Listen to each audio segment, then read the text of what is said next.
that. But what I do try to do is to really embrace my history as both. I had a wonderful mentor, Leon Higginbotham, who was, yes, I see somebody applauding, who was an incredible jurist, an incredible mind.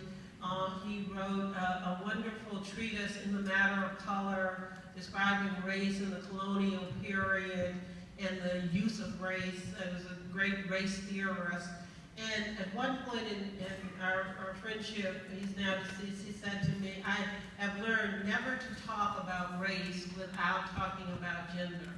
Mm-hmm. And I think that one of the ways that I try to be and honor both and all of who I am is to never try to sort of shade toward one without considering the other, or have a conversation that doesn't recognize that gender is experienced differently depending on race, and that race is experienced differently depending on gender.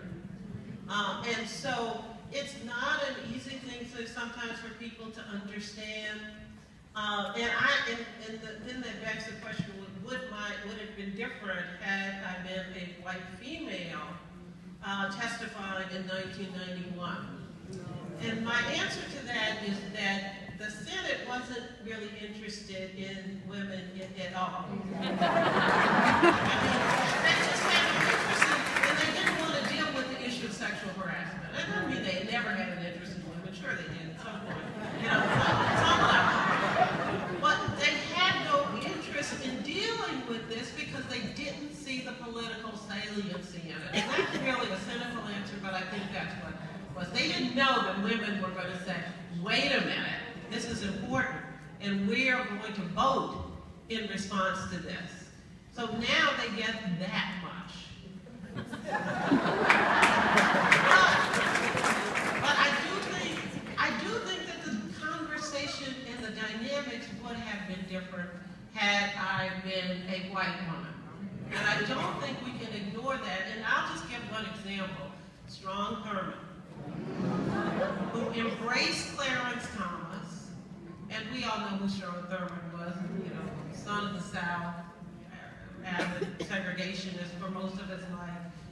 Had I been a white female, I don't think he would have been so quick to embrace an African-American man who was accused of violating a white woman's integrity. And so, yes, those dynamics do matter. Would it have changed the outcome? I doubt it seriously. But it would have, again, changed the kind of conversation and the way different people were able to position themselves. And quite frankly, at that point, when you think about it, we were very, as black women, we were just really kind of expendable for them politically, for people like Strong Thurman. So that's, I could go on and do an entire dissertation on it, but